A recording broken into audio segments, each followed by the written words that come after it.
Donc, salut Selim, on va se mettre derrière, il y a moins de bruit. Ouais, attention. Hop. Voilà. Oui, eh ben, bonjour, on est là, en manif Gilets jaunes. On n'est pas très nombreux, c'est fort dommage, mais j'avais un coup de gueule à tirer. Depuis quelques semaines, on tire à boulet rouge sur la communauté algérienne. Bah justement, tu sais où j'étais là aujourd'hui? Ça va te plaire, ce soir à 20 h. J'étais avec Fatih et Nadia devant l'ambassade d'Algérie. Ah, avant de venir ici. D'accord. Eh ben, j'ai pas fait un live, j'ai fait juste une vidéo de 30 minutes. Ouais, mais moi je voulais dire autre chose. Qu'est-ce que tu voulais dire? Ouais, mais parce qu'il y a le fils à Nîmes, tu vois, le fils... Attends, je parle en l'oreille. Ouais. Il a dit qu'il fallait... Ouais, voilà, ouais, c'est par rapport à ça. Ouais, mais ça, alors ça c'est de l'enfumage. Ne tombez pas dans le piège du problème. C'est fait pour énerver les gens, c'est pour énerver, diviser. C'est de la manipulation de masse. Il se passe parallèlement des choses extrêmement graves, beaucoup plus graves que ce qui pourrait se passer. Là, il y a des réseaux de pédophiles qui sont en train d'être démantelés. Bon, il y a l'affaire Betaram, que tout le monde connaît, qui dure depuis des années, elle ne date pas d'aujourd'hui.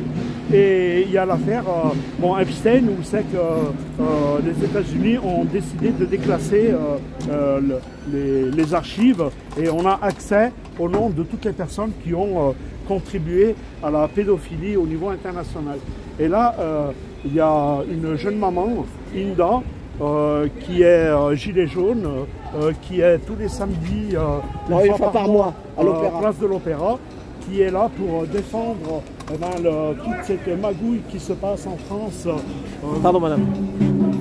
Tous les kidnappings d'enfants. Il y a toutes ces mamans on va pas pour toi.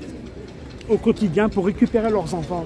Et moi, le cri que je voudrais lancer, l'appel, c'est qu'on soit beaucoup plus nombreux, parce qu'il n'est pas normal que sur des faits aussi graves, je dis bien ça touche tout le monde, sur des faits aussi graves, que Inda et les personnes qui l'accompagnent soient aussi peu nombreuses, qu'il n'y a quasiment pas de liveurs et qu'il n'y a pas ce qu'on appelle les pseudo-leaders gilets jaunes qui ont ramené leurs fraises tout au long pour insulter Macron et sa compagnie. Mais à vrai dire, au lieu d'insulter Macron ou de taper des flics ou cramer des voitures, on ferait mieux d'accompagner toutes ces mamans aux quatre coins de la France qui sont victimes de kidnapping.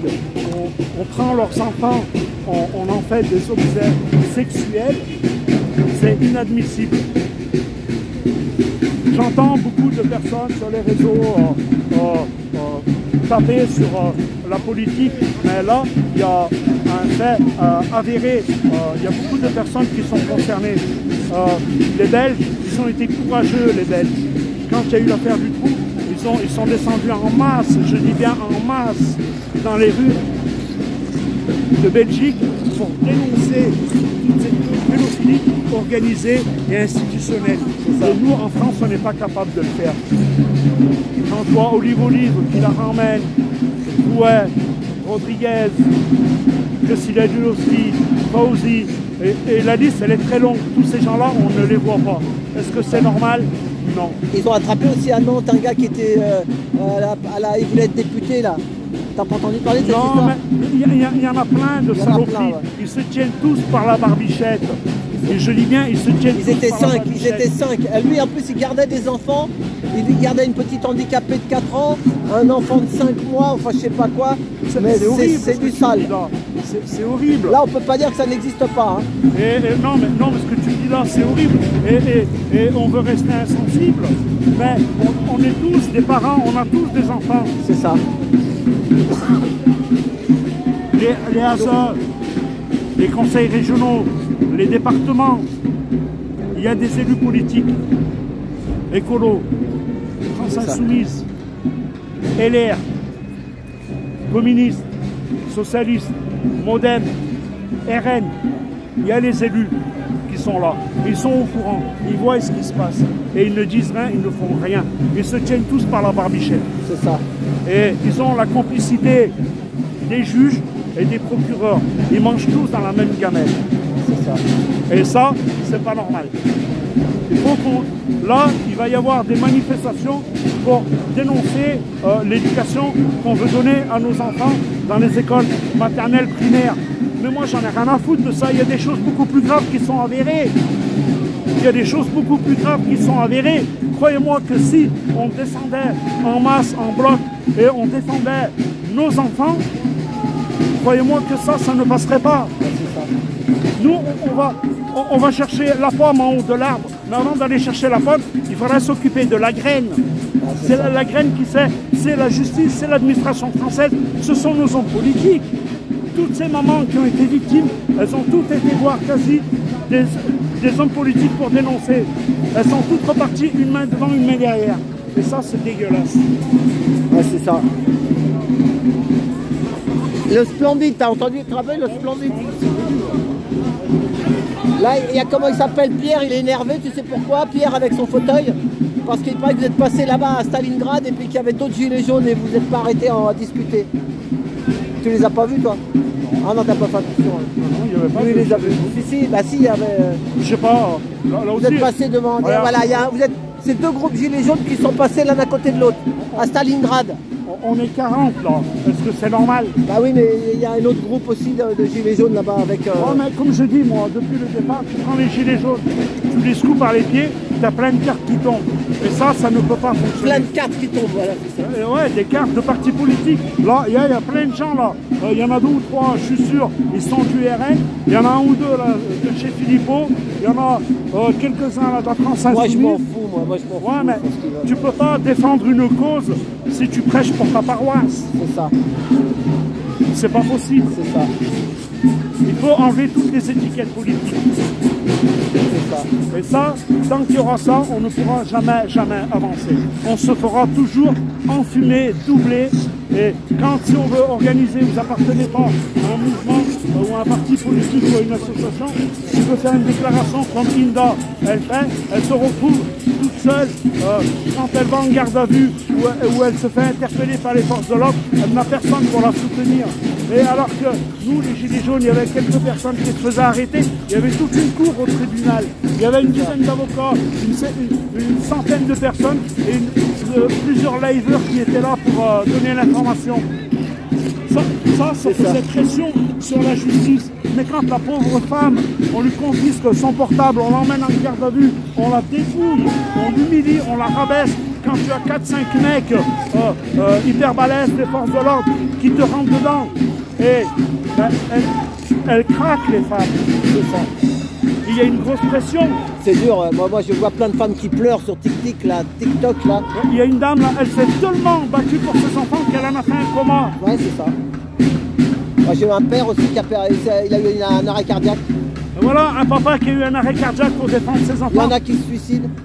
Oh, parce que tu sais que ton gamin, on va te le prendre. C'est ça. On va le mettre dans un réseau pédophile et tu vois tout. Et tu es au courant de tout et tu ne peux rien faire. Tu vas voir le juge, tu vas voir le procureur. Tout se retourne contre toi. Et à côté de ça, tu as des gars qui sur les réseaux, des gilets jaunes qui vont insulter Macron ou aller taper du flic. Mais qu'ils aillent se faire enculer, c'est con. Il ferait mieux de venir, si c'est des hommes, qui ferait mieux de venir en manifestation. Place de l'Opéra, je dis bien en masse, et montrer qu'on n'est pas d'accord. C'est ça. On a tous des enfants. Regardez, la moyenne d'âge, elle est de 40-50 ans. On a des papiers, ça c'est un grand-père. Il ne laisserait jamais son gamin ou sa gamine se faire abuser sexuellement. C'est pas normal. C'est ça. Eh ben, merci pour ça. Voilà pour les mamans. Et ben donc c'est samedi prochain, place de l'Opéra. J'espère qu'il y aura du monde. Voilà, place de l'Opéra, samedi prochain. Le 8 mars. Venez, pas pour me rencontrer. Non, venez pour rencontrer toutes ces mamans. C'est ça. Qui sont victimes. C'est ça. Venez pour ces mamans. Je les connais à peine. Hein. Inda, j'ai jamais parlé avec elle, mais j'ai vu son combat. Et il m'a donné. Ça m'a beaucoup ému, ça m'a beaucoup touché. Quand tu as le 119 qui est de mèche, qui est une véritable mafia, l'affaire Betaram, qu'est-ce qu'ils veulent faire? ça c'est la gauche. Ils veulent en faire une affaire politique. Pourquoi? Parce que c'est privé. Il y a l'affaire Joël Le Scornec, tu connais? Lui aussi, c'était un médecin. Ouais, un médecin, voilà. Non, non, non. Lui, il a au moins 300 ou 400 victimes. Mais il a fait un carnage. Ouais, il a fait un carnage. Mais il y en a même qui disent Dieu Tout-Puissant, c'est une chaîne sur YouTube. Attends, il y a trop de bruit. La chaîne Dieu Tout-Puissant et Modeste. Dieu Tout-Puissant et Modeste, il est là-bas, il habite à côté de tribunal. C'est son combat de sa vie. Vraiment, tu le vois, des fois, il est fatigué parce que il se bat sur au moins, je crois, depuis 10 ans. Et il dit qu'il y a plus de 1000 victimes. Mais là, pour l'instant, il n'y en a que 300 ou 400. Oh, il a fait un carnage. Voilà, c'est ça. Les affaires L'affaire Joël Le Scornec. Faites des recherches là-dessus. Joël Le Scornec. Il est en plein procès là. Voilà, c'est ça. On est en plein dedans. Ça va durer 4 mois le procès. Mais veux bon, lui mettre procès à mi-clos, je sais pas, à huis clos. C'est un type qui a plus de 70 balais, qui a exercé pendant 40 ans, qui a abusé, et il n'y a que maintenant qu'on le débusque. Il a même abusé de sa petite fille. Ah oui, oui, bah ça. Non mais ils n'ont pas de Ah, limite. mais c'est des malades, c'est des malades. Il faut La castration chimique, Non, ça ne marche pas. ça marche pas non plus. Non, au Canada, ils ont essayé de le faire. C'est beaucoup plus complexe que ça. Il faut les interner. Il faut qu'ils aient aucun contact avec des gamins. C'est ça. Il faut qu'ils aient aucun contact. Et ça, franchement, c'est dégueulasse. Si, pour aller à la une sur le perchoir à l'Assemblée nationale pour invectiver Bayrou, mais c'est pas Bayrou le responsable, c'est le juge et les procureurs qui sont là derrière, qui n'ont pas donné suite à toutes ces plaintes. Ouais, c'est ça. C'est la complicité de toutes ces personnes. Ils se tiennent tous par la barbichette. Ouais, mais c'est ça la cause fondamentale pour que la société aille mieux. Il faut que ça s'arrête dans le monde. Mais bon, ils tiennent tous les pouvoirs. Il y en a qui tiennent les pouvoirs. Ils ont la justice. C'est la magistrature qui est complètement pourrie. Elle est raciste, elle est corrompue. Ils sont entre eux, ils sont mafieux. C'est ça. Et il y a les hommes politiques qui sont aussi complices. Alors, ils se mettent des petits bas, ils font des petits règlements de compte entre eux. Mais ils se tiennent par la barbichette. Voilà, ils se tiennent par la barbichette. Et ça, c'est inadmissible. C'est inadmissible. Alors, j'en appelle à tous les gilets jaunes qui, vous savez, des mamans, des papas dont leurs enfants ont été victimes, il y en a dans toute la France. Il y en a dans toute la France. Il y a des appels actuellement sur les réseaux où il y a des mamans qui commencent à parler, à avoir plus de visibilité. Et parce que ces affaires-là, elles ne datent pas d'aujourd'hui. Moi, j'en appelle aussi à toutes les personnes qui ont été victimes, qui sont majeures aujourd'hui, et de dénoncer au maximum. Traîner les gens dans la boue, montrer de quoi qu'ils sont faits. Tous ces pervers sexuels. Il faut les dénoncer et les mettre sur les bancs des accusés. Les stigmatiser, les marginaliser, qu'ils soient élus, juges, flics, patrons, journalistes, quelle que soit sa profession, il ne faut pas les baisser les bras. Carl Zero, il se bat contre ça. Il les dénonce. Carl Zero. Carl Zero, c'est un gars qu'on n'a jamais rencontré. Il devrait venir avec nous. On a besoin de son soutien. On a besoin de sa notoriété, on a besoin de son savoir. Et crois-moi que s'il vient avec nous et qu'il rencontre toutes ces mamans, crois-moi qu'il ne sera pas seul comme il l'était à l'époque. C'est vrai, ça c'est un appel. Voilà, Carl Zero, viens place de l'Opéra, tu seras le bienvenu. Voilà, hein, j'en rappelle à tous les leaders qui prennent la parole, qui ont de la notoriété, ne plus laisser faire tous ces abus sexuels de la part de nos dirigeants d'influence. D'accord. Je ne dis pas qu'ils le sont tous, mais il y en a pour beaucoup. Ok, bah merci Céline. Merci, à bientôt.